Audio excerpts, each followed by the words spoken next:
Sleep is so important. We need it to live. And when we can't sleep, we're desperate for help.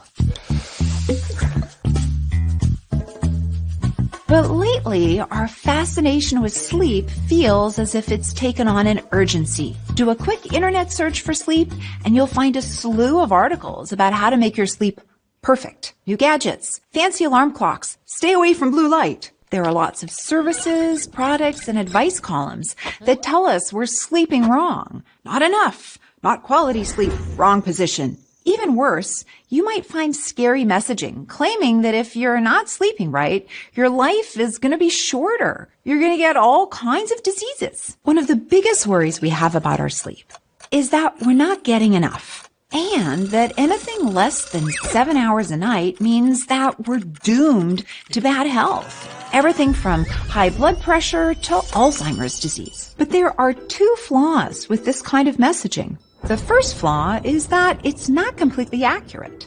7 to 8 hours of sleep, while recommended for adults, is just an average. And while messages have to be simplified for health communication to the public, sometimes important nuances get lost. So yes, it's true that not getting enough sleep in the long term is associated with health problems like cardiovascular disease, diabetes, and depression, but fixating solely on 7 to 8 hours ignores the fact that there's a range of sleep that people need. The duration of a good night's sleep can be different for different people. Some adults need 8, but some are just fine on 6. The second flaw with this kind of doomsday messaging is that it can be counterproductive, especially for people who do have trouble sleeping. For instance, in 2019, it was estimated that 21% of adults in the US were wearing sleep tracking devices, and that number's probably growing. And I get it. It's fascinating to see how much sleep you've gotten each night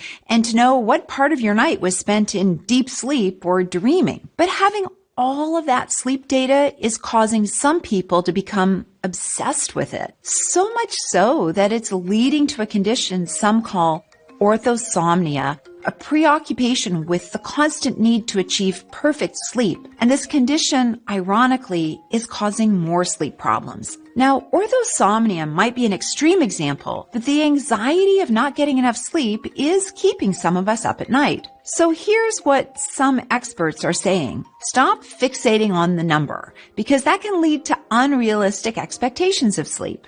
According to Dr. Colleen Carney, a psychologist and the head of the Ryerson University Sleep Lab, the basic questions you should ask yourself are, do I feel reasonably well rested during the day? Do I generally sleep through the night without disturbances? Or if I wake, do I fall back asleep easily? Can I stay awake through the day without involuntarily falling asleep? If your answers are yes to all three, you probably don't need to worry about your sleep. And if you're struggling with your sleep, instead of buying expensive blue light filters or fancy sleep trackers, try talking with your doctor to make sure there aren't any medical conditions that need to be explored first. Then, try evidence-based recommendations laid out by the American Academy of Sleep Medicine. What's really cool is that there's a highly effective therapy called cognitive behavioral therapy for insomnia, or CBTI. It doesn't have any medications involved,